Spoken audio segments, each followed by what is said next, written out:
Peygamberimiz sallallahu aleyhi ve sellem hadisinde aytat: "Ana za'imun bi baytin fi rabatil cenneti limen terakal mira'a ve in kana muhiqqan." Kim özünükü tuğra bolup tursa dagın talaşıp tartışууну taştay turgan bolsa, mına uşul adamga beyiştin aylanasынан bir uy alып берүүгө kepillik берем. Misалы кандай? Siz bilesiz, özüңүздүн sözүңүз туура экен. Бирок болбой эле bir adam siz менен талашып тартышып атат. Siz эмне кылдыңыз? Макул, ушуну менен талашып мамилемди бузбайын дедиңиz, үн чыкпай койдуңуз. Күтө бериңиз, иншалла Аллах Таала кыямат күнү бейиштин айланасынан bir uy берет сизге.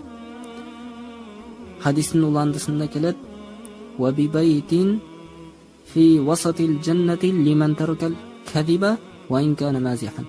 Kim тамашалап болсо дагы талашып тартышууну, тамашалап болсо дагы жалган айтууну таштай турган болсо, мына ушул адамга бейиштин ортосунан bir uy алып берүүгө кепилдик берем.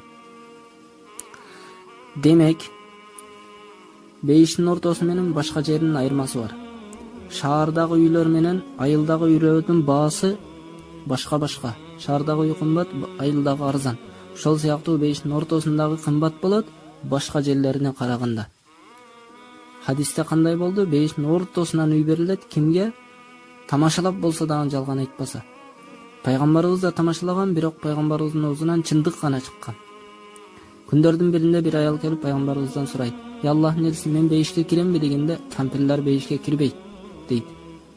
Жанагы аял ыйлаганда айтат: "Кампирлер бейишке кирбейт, бирок сиз кыз абалыңызда киресиз" дейт. Тамаша болду, бирок чындыгына жараша. Үчүнчүсү хадистин уландысында келет: "Ва би байтин фи а'лал джаннати лиман хасана хулукуху." Ким кулк мүнөзүн оңдоого аракет кылса, мына ушул адамга бейиштин эң бийик даражасынан үй алып берем. Демек, биз ар бирибиз билебиз өзүбүздүн кандай кемчиликтерибиз бар экен, кулк мүнөзүбүз кандай экен. Эгерде ошолорду, кемчиликтерибизди жоюуга аракет кылсак, кулк мүнөзүбүздү жакшыртууга аракет кылсак, пайгамбарыбыз кыямат күнү эң бийик даражасынан үй алып берет бейиштин. Биз ушул эле учурда хадистеги 3 сөзгө амал кылып 3 үйдү алып койсок дагы болот.